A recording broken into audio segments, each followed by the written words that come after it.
Shalom, damai di hati, saudara-saudara yang dikasihi dan diberkati Tuhan. Kita tentunya bersyukur di saat ini ketika kita masih boleh diberikan kesempatan oleh Tuhan untuk mendengarkan firman Tuhan.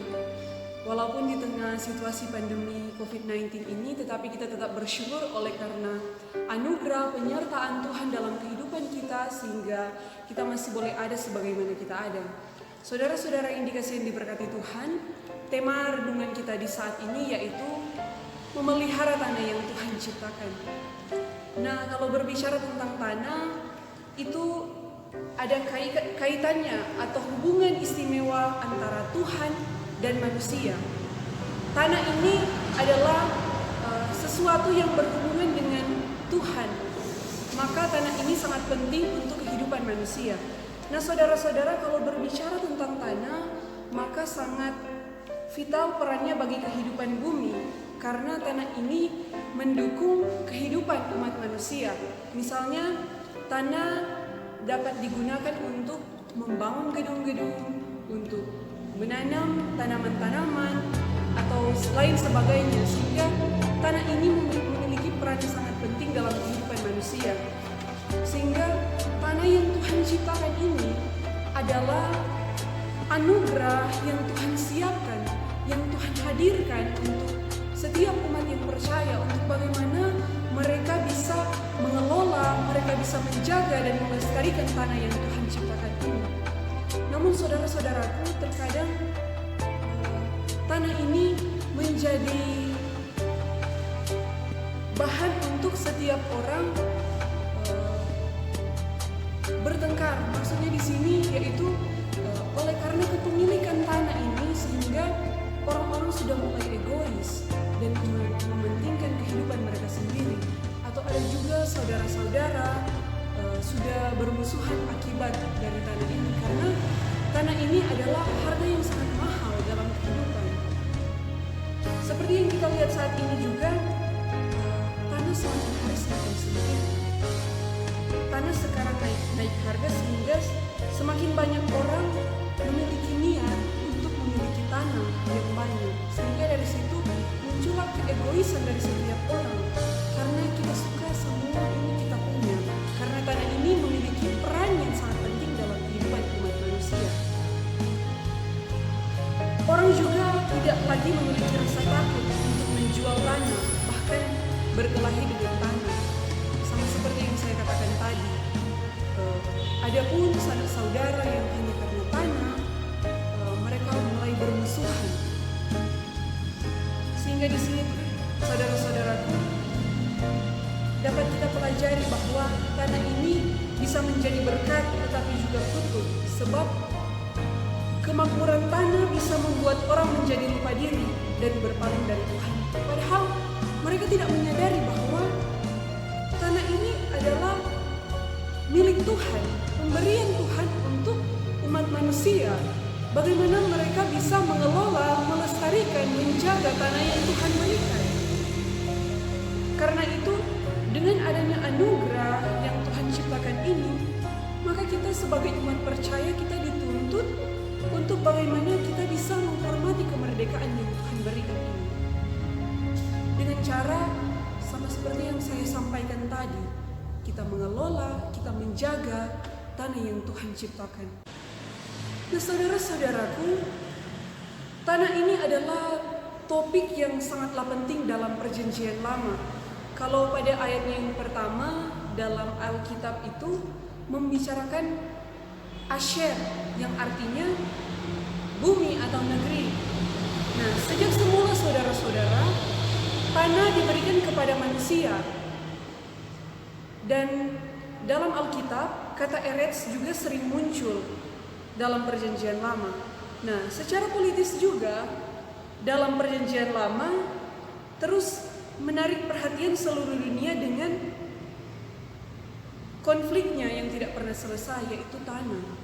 Nah, kalau berbicara tentang kitab Imamat ini, maka secara umum kita lihat menceritakan bagaimana Tuhan memberikan hukuman dan peraturan kepada Musa dan umat Israel atau umat pilihan Tuhan. Kalau dalam Imamat pasalnya yang ke-25 ayat 23 hingga ayatnya yang ke-28 ini membahas tentang kepemilikan Allah serta hukum Yobel tentang tanah yang diberikan sebagai tanah perjanjian Allah kepada umat pilihannya, yaitu bangsa Israel. Kalau dalam ayat 24, dan seluruh tanah milikmu itu harus memberi tebusan bagi tanah itu.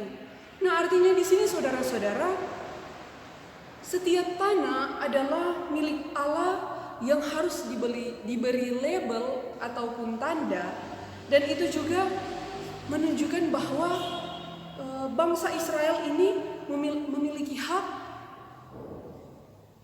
yang diwariskan langsung oleh Allah pemilik tanah itu. Jadi dengan orang-orang seperti ini atau orang Israel ini dapat memberikan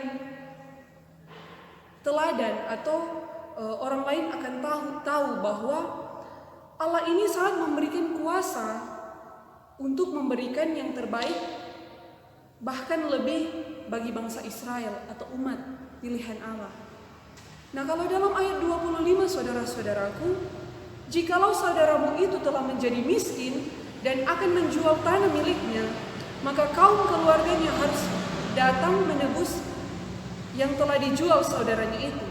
Saudara-saudara, kata saudara yang dimaksudkan dalam bacaan ini yaitu bagaimana ini merujukan kepada saudara laki-laki, karena saudara-saudara, perintah ini selalu merujuk kepada kehidupan kekeluargaan dan berlaku pada zaman patriarki, sehingga semuanya itu merujuk kepada saudara-saudara atau saudara laki-laki. Nah, kalau dalam ayat 26 dan 27 dikatakan di situ bahwa tidak mempunyai penebus. Ya, artinya yaitu jika orang itu tidak memiliki kerabat untuk menebus tanah itu, tanah yang telah berhasil mengumpulkan dana yang cukup, dia sendiri bisa membeli kembali tanah dengan ikut memperhitungkan jumlah hasil tanah yang tersisa sampai tahun Yobel, dan membayar orang itu dengan harga yang sangatlah pantas. Nah, tahun Yobel adalah tahun ke-50 setelah 7 tahun Sabat, dan pada tahun itu orang miskin pulang ke tanah miliknya. Nah, sebagai contoh, semakin dekat dengan tahun Yobel, maka semakin sedikit hasil sebidang tanah dan makin rendah pula harga tanah itu. Dalam ayat 28 dikatakan tidak mampu mengembalikannya. Nah, artinya di sini yaitu jikalau orang tidak memiliki kerabat untuk menebus maupun dana yang cukup, maka tanah itu dengan sendirinya kembali kepada tahun Yobel. Pembeli juga tidak akan rugi apa-apa melalui pengaturan ini, sebab dari tanah itu berarti kita tidak dapat memisahkan antara kehidupan manusia dengan tanah, karena kita tahu bersama manusia itu berawal dari tanah dan juga akan berakhir dengan tanah. Nah, saudara-saudara yang dikasihi dan diberkati Tuhan, dalam Imamat pasalnya yang ke-25 ayat 23 sampai 28 ini sangat jelas dikatakan bahwa memang benar bahwa Allah adalah pemilik tanah ini. Manusia bukan pemilik sesungguhnya. Manusia hanya orang yang diutus oleh Allah untuk memelihara tanah yang Tuhan ciptakan ini. Sehingga kita harus menghormati Allah sebagai pemilik tanah ini. Kita sebagai umat yang dipercayai oleh Allah untuk mengelola tanah ini, jangan kita menyia-nyiakan kesempatan yang Tuhan berikan dalam kehidupan kita. Karena bila tanah ini digunakan dengan baik, maka ini akan menghasilkan keberhasilan ekonomi baik keluarga dan masyarakat. Karena sama seperti yang saya sampaikan tadi, bahwa tanah ini memiliki peran yang sangatlah penting, baik dalam kehidupan keluarga maupun dalam kehidupan masyarakat. Kita lihat juga saat ini banyak orang belum mengerti tentang tanah yang memanglah milik Allah. Karena kalau semua mengerti itu, maka hal-hal buruk mengenai tanah tidak akan dipikirkan, karena orang mengerti bahwa tanah ini adalah milik Allah. Nah, saudara-saudara yang dikasihi dan diberkati Tuhan, kita sebagai manusia juga harus wajib membangun relasi yang baik dengan Tuhan, Sang Pemberi kehidupan, penyelamat kita, karena itulah yang Tuhan kehendaki untuk kita perbuat.